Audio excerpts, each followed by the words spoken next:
For Shido and the others, they couldn't believe what they were seeing. How was Dr. Wells still alive? Immediately, they would move to the autopsy room where the bodies of Cisco Ramon and the former Dr. Harrison Wells were being kept. From what they could see, these were indeed the bodies of Cisco and Dr. Wells. That much was certain. Raina had doubled and even triple checked. We've gone over the autopsy, Miss Coterie, Shido. All the findings are still the same. This is the Dr. Harrison Wells. But how is that even possible? Coterie would ask. If this is the real Dr. Wells, then whoever was up there has to be a fake, Shido would say. Do you think it's him? You know, Reverse Flash? Coterie would ask. It has to be. It's the only explanation. He took Dr. Wells' identity, took over Star Labs, and he's merged it with DEM. And now they're going to lead an all-out war against the spirits. And Origami's involved. I can't say I'm surprised, Coterie would say. You know about her backstory, Shido. How she feels about the spirits. And right now, I'm willing to take a pretty good guess who she has as her targets. So what are we supposed to do? For now, we're going into a mandatory S-class lockdown, Coterie would say. Your job is to keep everyone safe at all costs, even from Origami. But if she's working with DEM, you know how far she's going to go. Yeah, I'm aware. So, Origami Tobiichi, or should we say, Cicada the Spirit Slayer. Gotta hand it to him. Those boys at DEM sure know how to come up with creative names. Coterie, this is serious. I mean, this fight, it's just, I know. You don't want to fight against Origami. She's your friend. But right now, it looks like we're not going to be left with much of a choice. I hate to say it, but I think Snart was right. What?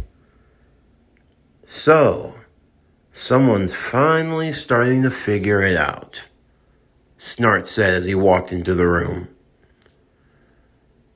What are you? I figured I'd have to stick around. It's obvious that the action I'm looking for, it's all going to be going down in this general vicinity. So all I have to do is wait and see when the ball drops. But she has a point though, Shido. This is all because of your inaction. Now DEM and Star Labs are working together. All of our enemies have joined and formed a united front. They've already picked a side. The battle lines have been drawn. Now all that's left to do is fight. Do you really understand what that means? A fight against them? A fight against... Yeah. It means that one of your harem girls is potentially going to be catching an ice bullet to the brain. Don't even think about it, Snart. Or what? Huh? Or I guess you'll just be fine when she waltzes in here and lops off every single one of those precious girls' heads, including your sister. She's not going to do that. Oh, really? Or did you forget what she did at that park 6 months ago? Never mind the fact that she was prepared to blow up an entire city block just to kill Coterie. She's gone as far as to partner up with DEM to receive their tech. She's been turned into an artificial spirit, for crying out loud. No one goes around with that much power just looking to make a statement. No. She's looking for blood, Shido. She's not going to be denied. And you keep trying to make her into something that she's not. Same thing with Cisco. You keep thinking, naively enough, that everyone has your worldview. But Shido, She lost her family to spirits. And what have you done besides force multiple spirits into her life? Now, I'm not going to say that I agree with everything she's done, but I damn sure understand. Do you know how traumatic it must feel like, Shido? Snart would say. Could you imagine what it's like being in the presence of the same peoples that killed your family, destroyed your home, took everything away from you? And the saddest part is she was actually starting to befriend you guys. She's losing that killer edge, that instinct, that drive, that hatred, Shido said. All of that hate, it can't be good for her. So what? She gets her revenge. She destroys her soul in the process. You're really telling me that that's better? Well, what's the alternative? Someone has to pay, Shido. In her eyes, someone has to pay. And all of these spirits here, well, they're prime choice. I'm not going to let her kill anyone. And I'm not going to let her get killed. There you go again. You keep talking about everything you're not going to let happen, only to let things happen. Shido, let me give you a little bit of advice. Unless you're the strongest person in the room, you don't get to make demands like you are. Are you strong enough to beat DEM? Maybe, maybe not. You strong enough to beat Reverse Flash? I doubt it. Are you strong enough to stop Origami? You say you are, but you clearly don't have the heart for it. You keep making these demands, Shido. You keep talking about what you're going to do, what you're not going to do, what is and what isn't going to be. And yet, from where I'm standing, you don't have the power to do any of that. You're the fastest man alive. And yet, you're still not fast enough to comprehend the gravity of the situation. We're at war, Shido. It's us and it's them. It's either going to be us or it's going to be them. There is no version of this where you get a happy ending. No version of this where everything turns out perfect. Now, if you value Origami, then you will lose everyone else. But if you really want to save everyone, you will stop Origami. It's just that simple. I'm not going to let any of that happen, Snart. Fine, Shido. But let me tell you something. When you fail, and you're going to fail, I am going to step in, and I will do what needs to be done. And if that means I gotta drop every single suit and tie in DEM, every Bandersnatch, every AST, if I gotta put down Origami, Tobiichi, or Cicada, or whatever she wants to call herself, I will do so. And I will not lose an ounce of sleep over it. And if you got a problem with it, you can come see me later. Snart would brush past Shido as he walked out of the room. Kotori saw the look in Shido's eyes. A look of anger, but also the look of defeat. After the lockdown was declared, all the girls would move into Shido's apartment. There they were under watch 24/7, with security around the clock. Shido doing regular patrols, staying on guard. The way he figured, Origami or whoever were going to have to come to them.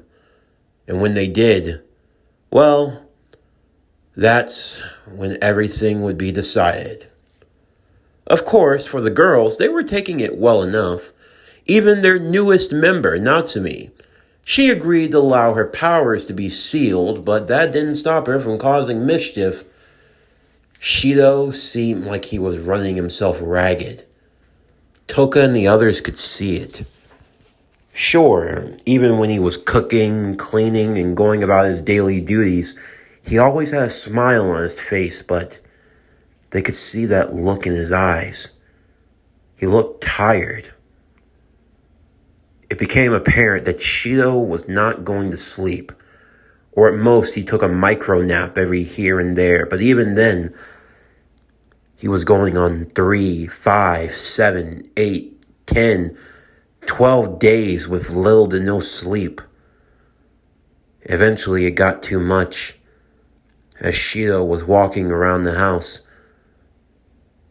as he finally was preparing to sit down, he heard someone calling to him. Shido? Toka. Hey, what's up? You hungry or something? No, Shido. Please, sit down. Shido sat on the couch as the girls were all standing in front of him. Shido, you don't look well, Kaguya would say. Observation, Yuzuru said. You're not getting enough rest. We're worried about you, Shido, Yoshino would say. Yeah, Shido, you're doing way too much, Yoshinan said. Darling, you don't have to run yourself ragged at our account, Miku said. If you need rest, I'm more than happy to help you. Natsumi, in her more voluptuous state, said so as she grabbed him from behind, the other girls prying her off because this wasn't the first time she tried something like that. But in all seriousness, Shido, why are you staying up so much? Toka would ask. We've been noticing, from time to time, you're always up. You're always moving about, like you're waiting for something. Yeah, we know about the lockdown and everything, but that doesn't mean you have to be so guarded. And guys, really, I'm fine. Trust me. I have to stay vigilant. I have to. If Reverse Flash, if Origami, DM, if any of them, I have to be on my game. I can't just... Shido, Toka would say. We'll be alright. I promise, everything's going to be fine. Miku would sing a soft lullaby as Shido's eyes slowly closed. He felt his head resting on something that was particularly soft. He felt himself being surrounded, like a group hug. They were trying their best to lull Shido to sleep. He was trying his best to stay awake. And finally, Yoshino came with what appeared to be a cup of tea. It probably wasn't the best thing for him to drink it, but maybe this would help. As Shido would drink it, he felt himself getting sleepier. Guys, I really just need... It's okay, Shido. Just rest. We'll be alright. Eventually, Shido would be asleep. And that was because he had been given a sleeping potion. They knew that because of his super speed, highly speeding metabolism, they needed something that would take him out. They gave him something strong enough to take down at least 500 elephants, but that's what was required with someone like Shido. This would allow him the rest that he needed, as Toka and the others had come up with their plan. Yoshino and Natsumi would watch over Shido. And for the others, they were going to be going out. However, Despite the strength of the sleeping potion, Shido would awaken shortly after. As he did, the house was now mostly quiet. He walked around looking to see where everyone had gone. He only could find Yoshino and Natsumi. Guys, where's Toka? Yuzuru? Kaguya? Miku? Where are they? Where did they... Don't be upset, Shido, but don't be upset. Why would I be upset? Where are they? It was... We wanted to help and just... Yoshino, Natsumi, where are they? Shido's phone would be blowing up. It was Kotori. As he opened it, he could hear the sounds of gunfire and destruction. Kotori was yelling at Shido, asking what had he done. Right now, the four girls, they were fighting against Origami. Shido would race out asking what was going on with Kotori. Fraxinus was under attack. DEM had made their move. As Shido was racing out the door, he was rushing to where the battlefield was, only for him to be stopped in his tracks. He saw Origami walking. He chased after her quickly with his speed. She had appeared to have gone inside some abandoned building. Whatever was going on, he had to get to the bottom of it. The moment he got inside, though, the trap had been sprung. He felt something slipped around his neck. What the? Some sort of collar. He turned around and met a punch to the face.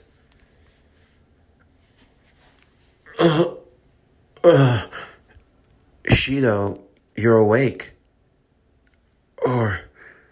Origami, here's some water.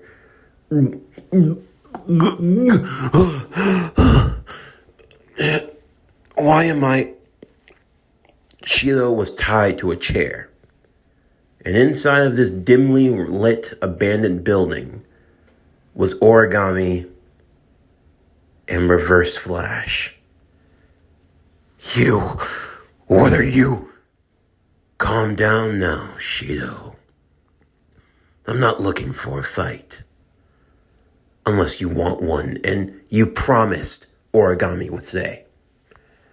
You're right, I promised. But that means you have to fulfill your end of the bargain. Don't worry about that. Origami, please, don't tell me you're working with him. You can't trust him, he's evil and he's just...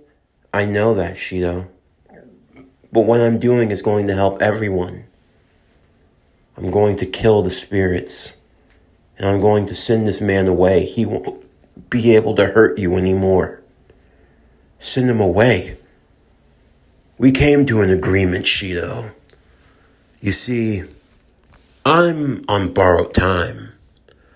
Now, I wanted things to play out much differently, but you have made me a very, very desperate man. So, this is what I have to go with. Personally, if you could have achieved your potential, we wouldn't be in this situation. But, you know, plans change. What are you talking about? What's going on here? I'm going to help him. I'm going to send him back to where he came from. But to do so, I must kill the spirits, Shido. Now if you'll excuse me... Wait! Origami! You can't do this! When you say kill the spirits, you mean all of them. Toka, Yoshino, Kaguya, Yuzuru, Miku, Kotori, and Natsumi. They must all die. Origami, please, you can't do this. They're spirits, Shido. They're monsters. All they do is cause harm and destruction.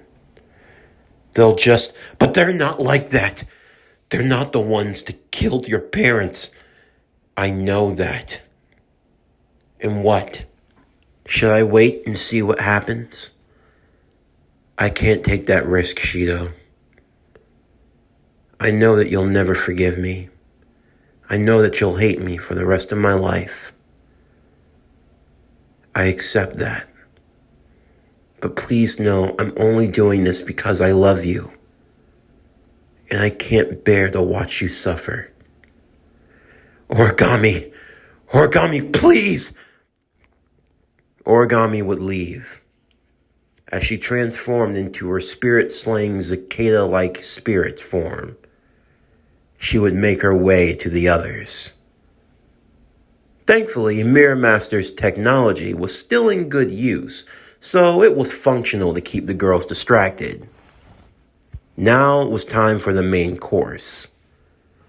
In the meantime, Kotori had her hands full as Ratasker found itself surrounded. The flying ship Fraxinus. They were under attack by Ellen and an elite squad of Bandersnatch. The might of DEM and Star Labs now combined was going to crush them once and for all. In the midst of all of this, Shido was trapped with the man that had been making his life a living hell. It's so nice to finally be out in the open, Reverse Flash said, as he took off his mask, revealing a familiar face. You might look like him, but I know damn well that you're not Dr. Wells. Ding, ding, ding, ding, ding, Shido. You figured it out. Congratulations. Were you ever Dr. Wells? I used to be. But that was a long, long time ago. I can't tell you how many times I've been Dr. Wells, how many times I haven't. I mean, the guy comes in handy, even in a place like this. Send you back. Who are you? Really? Who are you? Well, if you must know, my true name is Eobard Thawne. And as I'm sure you've deduced, Mr. Detective, I am not from this world. This world. What do you know about spatial quakes, Shido? They're caused by spirits, and yes, but a strange phenomena of things. I find spirits to be quite intriguing. But I figure if I'm going to tell you this story, we should start from the very beginning. So, my name, Eobard Thawne. We've gone over that. You, my friend, are not the first Flash. Not even close. The first Flash? Yeah. 30 years ago, before you were born, any of you, there was an event on the continent of Eurasia. You know it as the first spatial quake. But that's not the full story. There was another individual. His name was Barry Allen. He's my arch nemesis.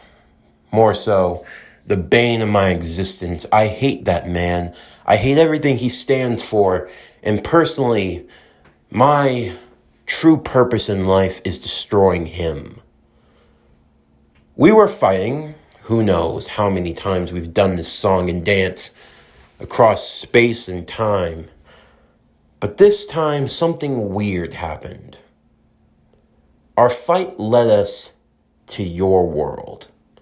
A blank world, a clean slate, if you will. A world where our existence is completely irrelevant. And in the midst of our battle, we charged at one another and we met at the point of where the spatial quake occurred. And at that point, we created the flash print. A flash print? Yes. Are you familiar with the concept of the multiverse theory, Shido? Well, I mean, who isn't? For all the times it's used in comics and movies. And yeah, it's a plot device, but it's a lot more complicated than that, Shido. Let's say, for example, that my world is the color red. Imagine my world is a red circle. And inside of that red circle are an infinite number of smaller red circles. Each of those tiny red circles are a different universe that involves me, that involves the Flash, that involves everything of who we are. But then let's take you. Let's say that your world is a blue circle with a whole bunch of blue circles on the inside. That's a world where there's a you that turned evil, a you that absorbed spirits, a you that never did anything, but it's everything that could ever be about you. What are you getting at? Okay, so if I'm in the red, you're in the blue, that means, technically speaking, we should never cross over. We should never meet each other. This conversation, it should never, ever happen under any circumstance. But somehow our fight took us from our red batch into your blue batch. And in the midst of our fight, we created a flash print. Essentially, my world imprinted on your world. So, you know how in a diagram, two circles cross over and then there's that little blotch in the middle? If my blotch is the red, you're the blue, this world right here is purple. We created purple, Shido. That means elements from my world are bleeding into this one. Because up until the point when Flash Print occurred, things like Star Labs, Dr. Harrison Wells, Cisco Ramon, none of them existed. But when Flash Print occurred, those elements started to manifest into your world. People like Snart, the Mirror Masters, Weather Wizard. What about them? They're not supposed to exist in this world. But that left me with a conundrum. Because now that I'm stuck in the purple, I can't get back to the red. That's where I want to be. That's where I need to be. So I had to play my cards right. I had to lay low, figure things out in this world, how it worked. And that's when I came across the phenomena of spirits. Powerful, otherworldly beings. And that type of power is what I could use to get back. First, I set my sights on Kurumi, but I hate to say it, but she truly is a pain in the ass. And it's weird because she reminds me so much of me. I mean, everything that I do to Barry, everything. The fact that I made myself into a freaking paradox just to stay in his life. And she practically does the same thing when she fights. Her power, her mastery over time. It doesn't matter how many times I kill her. It's never enough. So it was more trouble than it was worth. And I'm unfortunately on borrowed time, Shido. So I had to go with the next best thing. And that was to create a time sphere. That's a form of traveling through time and space, it was my best option, but this world is not like the 31st century. Even for as advanced as it is, the technology, it's still not quite enough. But there was a Dr. Wells. So all I had to do was manipulate the situation. The particle accelerator, it was a classic. An old move, but a classic. I blow that up, cripple Dr. Wells. I get Dr. Wells involved with Ratasker. I bring in Cisco Ramon. Promise him I'd bring his brother Dante back, and he would be my man on the inside. But of course, that didn't pan out quite like I had hoped, because it was supposed to involve you dying. No offense. But things change. So I had to go with the whole taking his identity, taking over Star Labs, and I had to make a deal with Isaac Westcott in DEM. And now, here we are. Why are you telling me all this? Because, Shido, I'm doing you a favor. You see, when I leave this world, I kind of don't want to have to deal with the fallout, so I'm going to destroy it. I'm going to destroy everything about it, but you and that origami girl, I can give you guys a life. Come with me. I can take 2 people. The way I see it, she is going to murder everyone and everything that you care about. And you, being the sympathetic, spitting image of Barry Allen, God, I hate that. You don't have the strength to kill her. Hell, you'll probably forgive her. But you won't have a world to forgive her in. And I've grown quite fond of you, Shido. Sorry. Oh, God. Seriously, you remind me of him so much. It's weird. It's like sometimes I just want to snap your neck when you're running around in that costume. And then other times I have to remember, this guy has nothing to do with me. I can plop you in some random Japan. You two can live your lives. Forget all about this. Hell, if we're lucky, maybe a little bit of your world's bled into mine. I can find you another coterie and mana, and you can live your life like nothing ever. You think I would do that? You think telling me all this is supposed to change anything? No, not for a second. I'm gonna get out of here, and I'm gonna kick your ass, and then I'm gonna stop all this. And Shido, I'm trying to be reasonable here, but let me make this crystal clear with you, boy. You're not gonna do a damn thing. You don't know how far I've gone, the things I've been willing to do. Trust me, you don't want that. You stay out of my way, and you live. But if you get out of that chair, if you find a way, I warn you, you will incur the wrath of the Reverse Flash. And trust me when I say you don't want that.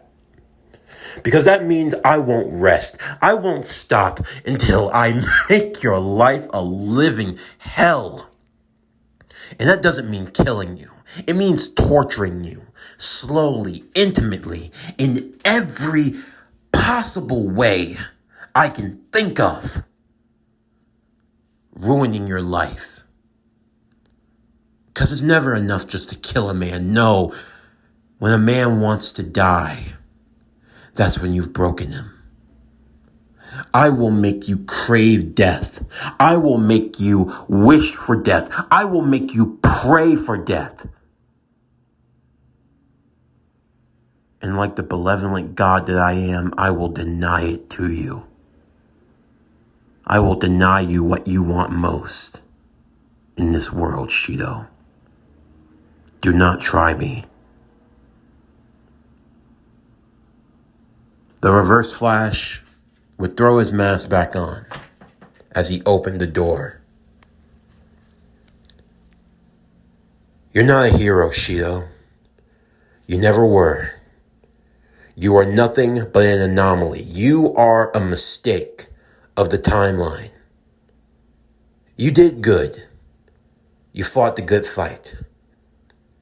But now it's over. So do yourself a favor and let go. I promise. It's easier that way. Shido would now be left alone, trapped from the fight, with the true knowledge of his world, a world that would soon crumble into nothing.